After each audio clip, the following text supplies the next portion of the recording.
The whole beach wasn't enough. I recently traveled to a beach town to visit relatives. I'm there so often quite a few people think I'm a local. Both locals and tourists are pretty good at respecting personal space and won't sit right next to or in front/behind you. In my 20+ years of making multiple visits per year, I have never had a problem with tourists. Until my most recent visit. I get to the beach early, like at 8:30 a.m., and I set up my chair and umbrella. There are maybe 5 other families already set up for the day, so there's no one within a 100-foot radius of me. For the next hour and a half I'm blissfully enjoying an audiobook, and a handful of other people show up. The entire beach is still empty. All of a sudden I feel a tap on my shoulder, thinking it was my relatives deciding to join me. Nope. It was an incredibly obese, trashy-looking woman, in her late 30s/early 40s, standing over me. Behind her was about 12 other people who appeared to have packed up their entire house and were lugging in through the sand. She's EP, excuse me, but you're in our spot. Me, what spot? EP, this is our spot. My family is staying at the hotel right over there and we've been sitting in this spot for the last 4 days. You need to move. Me, no I don't. I was here first. EP, I said this is our spot. This whole stretch of beach is reserved for hotel guests only. Me, knowing that not a single hotel reserves spots or parts of the beach for guests. Okay, well go get someone from the hotel to move me. If you can find someone I'll gladly move. EP, well Terry's no one working right now, you're just going to have to believe me. Me, there is literally miles of open beach. Pick a spot and enjoy your vacation. EP, both yelling at me and her family, this lady has just ruined our vacation, we need to find a different spot. So she and the rest of the family plot their stuff down literally 10 feet to the left of me, despite the entire beach still being open. For the next hour I pretend to be asleep listening to my audiobook, but instead I'm listening to EP. Every word out of her mouth is how much of a butternut I am, how it was so inconvenient that she had to carry her stuff an extra 10 feet, etc. I was overjoyed when the lifeguard kicked her and rest of the equally as trashy adults in her group off the beach for refusing to put out their cigarettes. There are no employees working right now. Me, isn't a hotel supposed to have people working all day? Knowing I'm right. Well, I am an adult, so you have to believe me. Why is this always the response? I'm an adult, I'm your elder and I'm a paying customer are all cheesecake reasons for the things these idiots try to pull. Like an autonomous individual who's minding his own business is defenseless when presented with such entitled logic. Lol, sometimes karma comes in the form of a good lifeguard. All of the lifeguards are saints. The dumb zucchini they put up with every day would drive even the most patient person crazy. I'm the type of coconut that'll happily move if you ask me and say please, but if I don't hear a please out of your mouth, I will sit there until you leave, even if I was about to get up and go home before you told me to move. It's my spot. I own the beach. I can't prove it, but I do.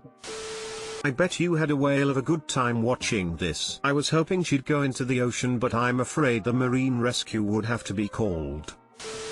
You don't have kids, you should pay for me. I had an acquaintance I would go to yoga with often. We started going to lunch after our workout. It was fun. We would sit on this amazing balcony and relax and have our lunch while talking about everything that had gone on that week. The first week the waiter gave me the bill and without a second thought I just paid it. Normally I have done the, I get this time you get next time thing. Only issue is the second time the waitress handed it straight to me again. I look at my friend who starts getting her things ready to go and I again just pay it, although slightly confused and clearly bothered. Then the third time before the same thing happened I asked the waitress the reason I kept getting the full bill from her. I asked while my dining partner was away. The waitress looked uncomfortable and stated my friend each time told her I was paying. I told the waitress to please split the bill and no such arrangement had been made. My friend returned to the table, ordered another drink, and I asked the waitress for my bill so I could be checked out. She brought both both our bills and I pulled out my debit card to pay for my part. I own $12. 32 much more manageable for my budget. My friend's bill was $38.24, about average of her last 2 bills. My friend looked at the waitress confused. Oh no, I am not paying for that. Put it on her tab. I look at her with question. Me, excuse me,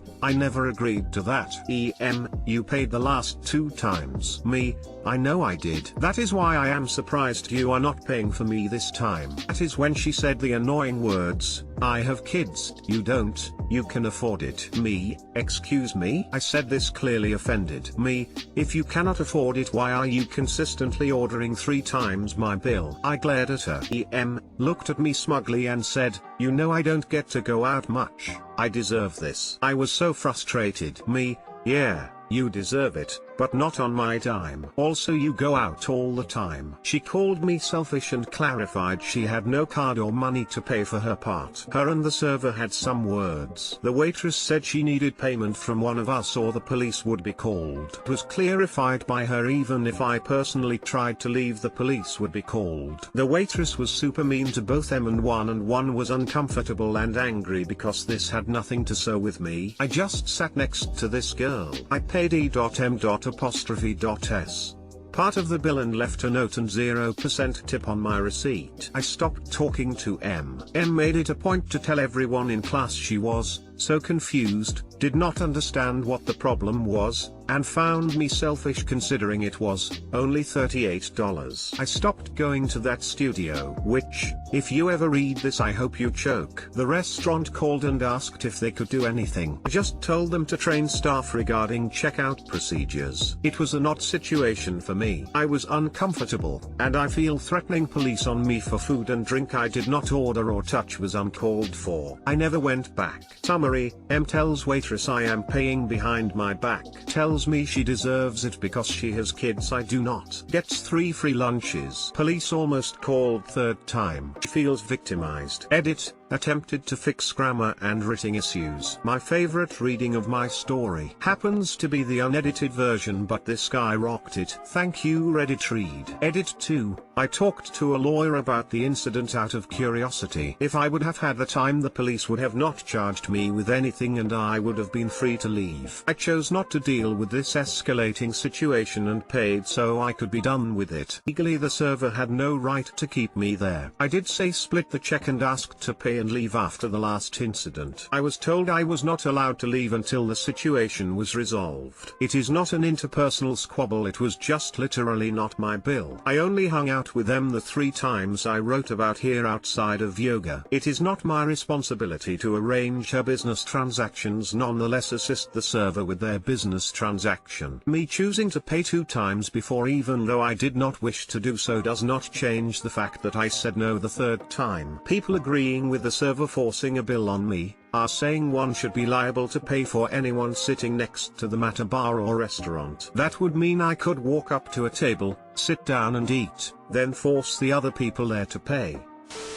I would have told the waitress, sorry, I'm only paying for my food. If you want to call the police on me, be sure to tell them I paid my bill. Yeah, I tried that to a degree. I really did not want the chance of legal trouble, and I truthfully do not know how the laws work in that regard. God, I couldn't imagine being like that. Even if a friend buys me a £1 bottle of pop, I always offer to pay. If we ever go out and one person pays, I always get it the next time, regardless of who earns what. That's how I always did it.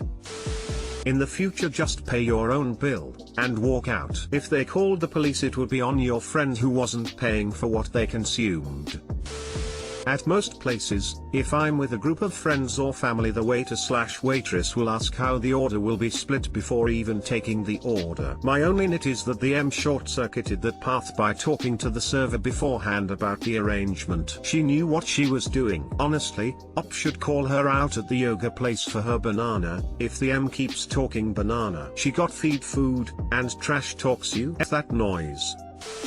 The waitress said she needed payment from one of us or the police would be called. OP, I have no problem paying my bill. If you want to call police, call them for her. Chicken, chicken, chicken. It is not meant as an excuse. But being autistic makes situations like this just that much harder. I want friends so badly, but I really do not want to be used. Talking to cops is also extremely difficult. Really cruddy situation. Ask a stupid question. My son is biracial and fairly dark compared to me. Regardless of how he looks, it still baffles me that someone would automatically assume adoption. Nothing against adoption. Adoption is awesome, and if I had the financial resources, I would definitely adopt or foster, given the amount of diverse couples in the United States. While shopping with my adorable spawn when he was probably 4 to 5 months old, a woman with the aged soccer mom, ASM, look and a young teen obliviously following along while watching videos on a smartphone, approaches me and comments on how cute my kid is, then asks the question, ASM, where did you get him from? Seriously? What the hell sort of a question is that? Me, my uterus. ASM, where's that? Holy banana, did she just think I named a foreign country? Me, near the Straits of Fallopian. ASM, how long did it take to get him? Are you zucchini kidding me? Me, well, the initial proceedings were fairly quick, but there was a 9-month wait. Let me tell you, it felt like a weight dropped from my gut when I finally got to hold him. ASM with a look of comprehension finally dawning, you could have just said he was your real child. Ooh, I could open up a whole new can of verbal whoop zucchini over your bad eye job, lady. Me, but this was much more fun. ASM becomes red-faced, sputters an insult and starts walking away. I gently hold my son's hand in the air and wave it. Me, say bye-bye to the crazy lady, sweetie. My son spits up instead. Me, yay, she made me feel sick too. Edit, holy beans and rice. I did not at all expect this to blow up like it has. Thank you for the awards and upvoted everyone. Be excellent to each other. Other edit, my phone hasn't chirped so much since my ex tried to contact me on his friend's phone after I blocked his number. I loved reading the stories some of you posted, and I am trying to respond to as many of you as possible. You guys are awesome.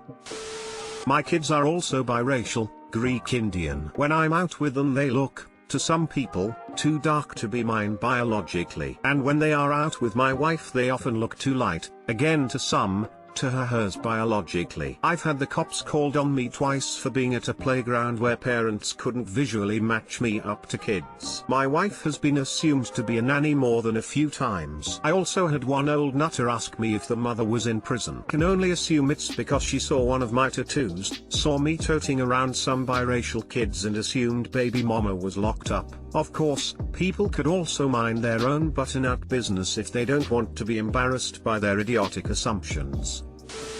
Entitled? I'm not sure. Crazy? Yes. Was this a very funny thing to do? Definitely. Am I glad you posted this? You bet I am. Thanks for the laugh. As someone who is entering the medical field, I find this freaking hilarious. Thanks. I could not think another subreddit to post in, so I took entitled to mean she felt she had the right to question the background of my child and refer to him like a material possession. Very good luck on your medical journey. I hear my uterus is lovely this time of year. Careful, there are occasional red tides. I never understood the phrase real child, as if adopted children aren't real, but instead are wooden Pinocchio puppets, hoping that one day they will meet the blue fairy who will turn them into real children. Similarly, one's own children is a stupid phrase. If the kid isn't the adoptive parents, whose else would he be? Don't they know what adoption means? In any case, my reply to these intrusive questions would be simple: I don't discuss my family with strangers. You are my hero. Smiley face. I put my pants on one leg at a time just like everyone else. Well, today I kind of slid into them like some awkward snake. Yay, I guess I am a hero.